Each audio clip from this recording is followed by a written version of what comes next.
Yes. Hello to everyone. I welcome you all to this new edition of Daily News Digest newspaper for the newspaper of Indian Express and the Hindu. I have two articles from the Hindu today, which I would wish to discuss. The first article basically is an opinion article, India cross-border insolvency and legal reforms. So the growth in international trade has amplified cross-border insolvency challenges. This article basically is talking about that. And this article has a lot of keywords which students should make a note of. And I think they actually have a lot of potential of being asked both in the prelims as well as the mains examination. The article basically is talking about the British Raj and India, how India faced significant challenges in managing financial failures and cross-border commerce. And to address domestic insolvency, the Indian Insolvency Act of 1848, colonial era legislation, was passed as the first insolvency law. It was later replaced by the Presidency Towns Insolvency Act 1909, which applied to Calcutta, Bombay, and Madras, and the Provincial Insolvency Act 1920. So these are the British era, pre-independence era acts which were there. After independence, these laws remained unchanged, despite the Third Law Commission's 26th report in 1964 recommending modernization. It was only in the 1990s, driven by economic liberalization and the pressure of globalization, that the need for a comprehensive insolvency law was felt. Now, there are some commissions which have also been mentioned, the Eradi Committee, Mitra Committee, Irani Committee, which students should make a note of. And all these recommended adopting the UN Citral model. UN Citral is a very important institution, United Nations Commission on International Trade Law. And there is a model law on cross-border insolvency 1997. And in 2015, finally, the Bankruptcy Law Reform Committee drafted the Insolvency and Bankruptcy Code, IBC, which is a very important legislation, which has already been asked by UPSC in your previous year questions. And apart from that, this article is also talking about the National Company Law Tribunal. The State Bank of India versus Jet Airways case is being talked about here, which needs to be taken into consideration. Apart from that, another aspect which students should make a note of is the history and the institution of UN Citral model law can be asked as a full-fledged question. Some other keywords which are there in this article are National Company Law Tribunal, NCLT, NCL AT, that is National Company Law Appellate Tribunal Rules 2016. These are also the topics which can be asked in the prelims examination. I've also made a question from this particular article, which I wish to share with you all as to the kind of question which can be asked from this one. It is which of the following statements regarding India's cross-border insolvency framework is correct? First, Indian Insolvency Act of 1848 addressed both domestic and cross-border insolvency issues effectively. This is wrong. The Insolvency and Bankruptcy Code 2016 currently provides an enforceable framework for cross-border insolvency through sections 234 and 235. The sections written here are wrong. The adoption of the UN Citral model law on cross-border insolvency has been recommended to address the challenges in India's existing framework. This is correct, as mentioned in the article. The National Company Law Tribunal has inherent jurisdiction to enforce foreign judgments in cross-border insolvency cases. This is also wrong. So this is the first article. I have one more to discuss. So the second article in today's series, which I found to be very important and a must read, was India pledges support to Maldives to help it navigate economic issues. Indian External Affairs Minister Dr. S. Jaishankar basically met the Maldivian Foreign Minister Abdullah Khalil and appreciated the financial assistance which was given, which reflects India's first responder status for the Indian Ocean archipelago. There are keywords which are mentioned here, which I think you should keep into consideration. This meeting basically took place between Maldivian Foreign Minister Abdullah Khalil with External Affairs Minister Dr. S. Jaishankar. And Maldives is said to be a very concrete expression of India's neighborhood first policy, as said by Dr.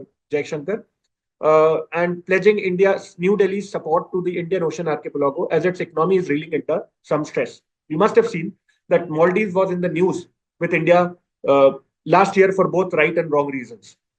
And UPSC in its 2024 mains has already asked a question between India-Maldives relations. And once UPSC asks questions on something, there is a potential of some other question being asked again.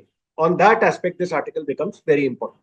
So in his opening remarks at his meeting with Maldivian Foreign Minister Abdullah Khalil, Mr. Jaishankar noted the finalization of a framework to promote the use of local currencies for cross-border trade between India and the Maldives, and listed New Delhi's financial assistance to Male to help it deal with economic issues.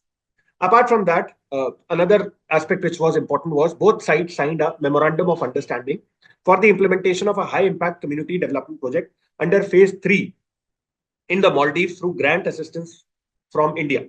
In his comments, Mr. Khalil reaffirmed President Mohammad Moizu's firm commitment to work closely with New Delhi in realizing the joint vision for India-Maldives Comprehensive Economic and Maritime Security Partnership. Mr. Khalil arrived there on Thursday on a 3-day visit to explore ways to bolster bilateral ties in several key areas, including trade and investment. Another thing that needs to be noted here is the assistance extended to by India last year to help the Maldives deal with a debt crisis. This includes the resubscription of treasury bills and currency swap lines of $400 billion and 3,000 crore rupees. This is also one thing which needs to be remembered by students. We have also facilitated the export of essential commodities to the Maldives. That has been very much a tradition in our relationship. This has been said by both. Maldives is one of India's key maritime neighbors in the Indian Ocean region, and the overall bilateral ties include in areas defense and security witnessed an upward trajectory under the various governments in Mali. The Ministry of External Affairs said Dr. Jai Shankar and Mr. Khalil took stock of progress made on the understanding reached during the visit of President Moizu to India in October. Their president, Mohammad Moizu, he visited India in October as well. And apart from this, this article is talking about some other keywords: neighborhood first policy, the Sagar doctrine, Vision Sagar, that is security and growth for all in the region. These are all terms which UPSC has asked in their previous year questions, and therefore they are very important. The ministry said Mr. Khalil, on his part, appreciated the timely emergency fund assistance extended by India to Maldives in times of need, reflecting India's role as a first responder to the Maldives. So this all basically shows that India and Maldives have been on a repair mode when it comes to their relationship, and the relationship is going forward with India's external assistance and help to its partner under the neighborhood first policy. I have created one question on this particular topic, which I wish to discuss. The recent developments in India-Maldives relations highlighted in the news include what? What have been the recent developments in this regard? First, implementation of high-impact community development projects. Second, signing a framework for the use of local currencies in cross-border trade. Third, India's financial assistance through currency swap lines and treasury bills. And fourth, strengthening the comprehensive economic and maritime security partnership. All four of these, 1, 2, 3, and 4, were recently in the news, as mentioned in the article, because India and Maldives, foreign ministers of India and Maldives basically negotiated, and these four are important outcomes out of those negotiations. With this, I would like to end today's article. Thank you so much. Hello everyone, welcome to today's edition of Daily News Digest. Here we are going to discuss some of the important articles. So let's start. The very first article which I'm going to discuss is regarding the draft rules which are released by government regarding the protection of personal data. So these are the data protection rules, draft digital personal data protection rule 2025. तो इसके बारे में ये article है, इसमें कुछ important information हमारे लिए है. जैसे फॉर एग्जांपल द प्रोविजंस और the rules under this draft rules are very important because question can be asked from that particular information. The first thing which is mentioned here is the data localization. What is this concept of data localization? It is related to measures that result in restricting data flow within a jurisdictional boundaries. So jurisdictional boundaries, for example, let us consider it a national boundary. So for example, we are considering the example of India, where we are restricting the flow of data from India to outside. So इस type इसको हम बोलते हैं data localisation. तो हम चाह रहे हैं कि जो डाटा है, जो पर्सनल डाटा है of the people of India should be stored in India itself, and it should not be transported, or it should not be moved to any other location. So data localisation का एक concept है जो important है यहाँ पर, क्योंकि ये फिर से इस रूल में इसका मेंशन मिलता है. This particular protection rule proposed that union government will specify the kind of personal data which can be processed by significant data fiduciaries, subject to the restriction that such personal data and traffic data related to its flow is not transferred outside the territory of India. तो ये central government decide करेगा इस particular case में कि किस तरह का data है जो प्रोसेस किया जाना चाहिए और किस तरह का डाटा है जो इंडिया से बाहर जाना चाहिए या नहीं जाना चाहिए. ठीक है, तो the soul authority, deciding authority is central government or union government. The committee to be formed by the government will determine such data. ठीक है, ये कुछ इंफॉर्मेशन है. नेक्स्ट हम देखेंगे इसमें While the data fiduciaries are companies and entities that collect and process personal data, ये जो कंपनीज हैं जो कलेक्ट करती हैं डाटा, जिस social media companies and etcetera, ये जो कंपनीज डाटा प्रोटेक्ट प्रोक्योर करती है, यूज करती है, these companies are called data fiduciaries. But there are some companies which are called significant data fiduciaries, which will be determined on the basis of the volume and sensitivity of the data. So volume कितना है, sensitivity कितनी है personal data की, जो particular company process कर रही है, उसके बेसिस पर हम डिसाइड करेंगे significant data fiduciaries and the risk they might possess to the sovereignty and integrity of India, electoral democracy, security and public order. जो डाटा वो प्रोसेस कर रहे हैं वो किस टाइप से रिस्क पोज कर सकते हैं, they might pose a risk on the security of India, electoral democracy, public order and integrity of India. तो इस टाइप से हम डिसाइड करेंगे कि which are the significant data fiduciaries. And all major tech companies, including Meta, Google, Apple, Microsoft, and Amazon, are expected to be classified as significant data fiduciaries. Next thing, इस rule में जो mention है, the draft rule also allows the tech companies to implement a mechanism for collecting verifiable parental consent before processing personal data of its children. Parental control का जो है वो complete honours किसको दिया गया है, कंपनीज को, ना कि गवर्नमेंट को। Effectively the government has refrained from proposing a mechanism from its side and left it to the companies to adopt a system of their choice after social media companies complained that it could be a difficult provision to implement. Next thing जो important है इसमें, the government has also proposed to exempt health and mental health establishment, professionals, education institutions, and creche and daycare centers from needing parental consent before processing personal data of children. ठीक है, तो ये necessary data है कुछ जो process करना रहता है. In the event of data breach, data fiduciary will have to intimate the impacted individuals without delay. तो जिसका भी डाटा ब्रीच हुआ है, जो भी अफेक्टेड इंडिविजुअल है, उसको the data fiduciaries or the company should inform at the earliest, and individually they should be informed. A description of breach should be there, and it includes its nature, extent, and the timing and location of its occurrence. तो सारी जो details हैं data breach की वो provide करना चाहिए. Then the consequence relevant to the impacted user, ये भी बताना पड़ता है. That are likely to arise from the breach and the measures implemented and being implemented to mitigate risk among other things. तो क्या उन्होंने कंपनीज ने मेजर्स लिए हैं टू स्टॉप सच ब्रीच और टू मिटिगेट सच ब्रीच और सच illegal activities, तो उसके लिए क्या किया है ये भी इसको इंटीमेट करना पड़ेगा to the individual which are being affected by that particular breach. Next देखेंगे, जब penalty for not being able to take enough safeguard for preventing a data breach could go as high as 250 crore. तो इतनी ज्यादा इसका limit है, penalty इतना हो सकता है in case the fiduciaries are not being able to take enough safeguard for preventing data breach.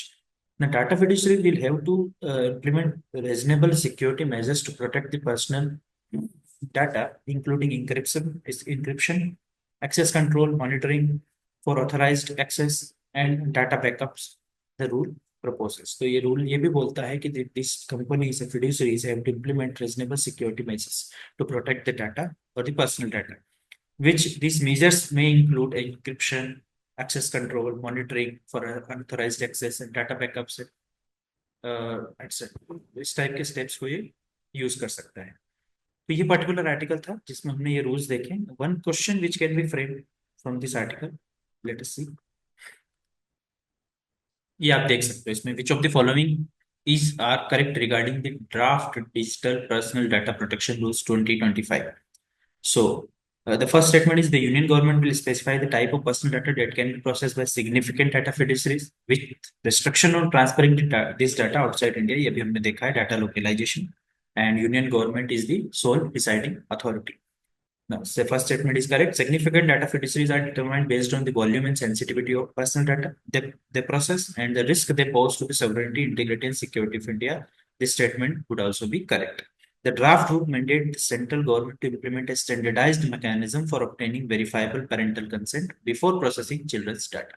तो ये सेंट्रल गवर्नमेंट को मैंडेट नहीं करता. अभी हमने देखा कि the deciding authority or deciding factors here are that the companies itself, they will decide on the rules for parental consents. तो इस केस में हम देखेंगे central government refrained itself from making और for example drafting any rules regarding this.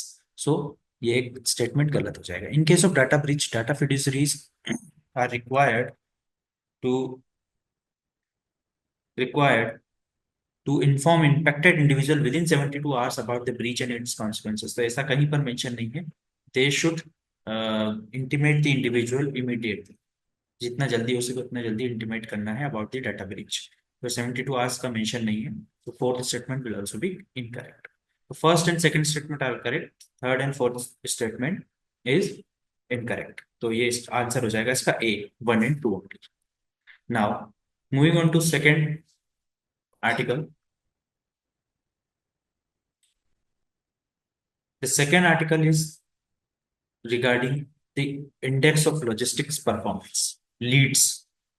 जो Leeds index होता है which is regarding logistic performances of various states, which is being published by Commerce Ministry, and department is Department of Promotion of Industry and Internal Trade। तो DPIIT report, ये for example world bank international logistic performance report publish करता है। इसी तरीके से states का performance index जो होता है बेस्ड ऑन लॉजिस्टिक परफॉर्मेंस, जो रिपोर्ट जो है वो पब्लिश करता है DPIIT अंडर कॉमर्स मिनिस्ट्री। ठीक है, तो ये अभी रिसेंटली रिलीज किया है चार्ट। उसमें 3 कैटेगरीज जनरली होती है। देन उन तीनों कैटेगरीज में अलग अलग स्टेट्स को और यूटीज को हमने रखा है। अचीवर्स हैं, and the second category is the fast movers, and third is aspirers. तो तीनों कैटेगरी में कौन कौन सा स्टेट है थोड़ा सा इसका हम देख लेते हैं। इसमें Gujarat, Karnataka, Maharashtra, Orissa, Tamil Nadu and Delhi are among the 13 states of and union territories that have been categorised as achievers in this logistic index. Logistics होता क्या है? Logistic is nothing but the process of transportation and storage of a particular good from its point of origin to the consumer end। तो वहां से पूरा जो process है उसको हम बोलते हैं लॉजिस्टिक्स। तो logistic is in logistic that is Leeds. So this is कैसे हम फाइंड आउट करते हैं और कैसे हम स्टेट्स को कंपेयर करते हैं? By this logistic performance index. तो इस टाइप से इनको अलग अलग कैटेगरीज में कैटेगराइज किया गया है। This index is an indicator of efficiency of logistic service necessary for promoting export and economic growth। The other states in the achiever category are Chandigarh, Haryana, Telangana, UP, Uttarakhand, Assam and Arunachal Pradesh. Next हम देखते हैं Andhra Pradesh, Goa, Bihar, Himachal, MP, Punjab, Rajasthan, Meghalaya, Mizoram, Nagaland, Sikkim, Tripura, Dadra and Nagar Haveli and Daman and Diu, Jammu and Kashmir, Lakshadweep, Puducherry have been categorised as fast movers. ये second category हो जाएगी। Those in the aspirer category includes Kerala, West Bengal, Chhattisgarh, Jharkhand, Andaman and Nicobar Islands and Ladakh। ये तीनों categories हो जाती है, इसमें अलग अलग स्टेट्स को रखा गया है। कुछ स्टेट्स की रैंकिंग चेंज हुई है लास्ट इंडेक्स से, जैसे for example Maharashtra, Orissa, Uttarakhand and Arunachal Pradesh has improved their ranking from fast movers and aspirers categories in 2023 to achievers category in 2024। तो ये इन्होंने चेंज किया। Punjab has slipped from the top category to fast mover in 2024, इसका dip हुआ है। Andhra Pradesh on the other hand has slipped to the fast movers status from achievers in 2023। तो इन दोनों का केस में in case of Andhra Pradesh and Punjab ये डिक्रीज हुआ है इनकी ranking as compare to other states जहां पर इंप्रूवमेंट देखने को मिला है, जैसे Maharashtra, Orissa, Uttarakhand, Arunachal Pradesh as compare to last years leads index. ठीक है, तो ये कुछ इंफॉर्मेशन इस इंडेक्स में हमारे लिए इंपॉर्टेंट है। इस पे किस टाइप से क्वेश्चन फ्रेम किया जा सकता है? Let's see which of the following states are categorized achievers in the logistic ease across different states, which is leads report। अभी हमने बात की logistic ease across different states. तो लीड्स रिपोर्ट में अंडर DPIIT ये देखेंगे हम कि कौन सा स्टेट इनमें से है चारों में से जो अचीवर्स में कैटेगराइज किया गया है। ठीक है, तो गुजरात, केरला, तेलंगाना एंड पंजाब, 4 स्टेट दे रखे हैं हमने। हमको पता अभी हमने देखा है कि जो केरला है, केरला अचीवर्स कैटेगरी में नहीं आता, एस्पायरर्स कैटेगरी में आता है। So it should be 1 Gujarat, third Telangana and fourth which is Punjab. ये जो है ये अचीवर्स कैटेगरी में हमें देखने को मिलते हैं। You can see here Gujarat is one of the state, then Telangana is also there. तो इन दोनों को हम इस कैटेगरी में रखते हैं। One Punjab, because it has slipped from the top ranking to the fast movers in 2024. सो इस केस में पंजाब भी एक एक्सेप्शनल केस हो जाएगा. तो यहाँ पर हमारा आंसर थोड़ा सा चेंज हो जाएगा. आंसर हो जाएगा इसका गुजरात, देन तेलंगाना. ये दो जो स्टेट्स हैं ये हो जाएंगे अपने states in achievers categories of this leads index. ठीक है, तो इसका जो आंसर हो जाएगा Gujarat and Telangana 1 and 3. Answer D 1 and 3. ठीक है, आंसर यहाँ से चेंज कर 1 and 3. ठीक है, तो that will be the answer. Kerala and Punjab are not in the achievers category of leads index. ठीक है, is that clear? Now, as we have discussed all these data and facts, you should all maintain a data book where you will be having these data and facts for ready, these data and facts ready for your answers for mains examination as well as for prelims examination, where you can revise them repeatedly multiple times before the prelims examination as well as in mains examination. So this was all from my side. We'll meet again with another set of articles. Till that, thank you so much.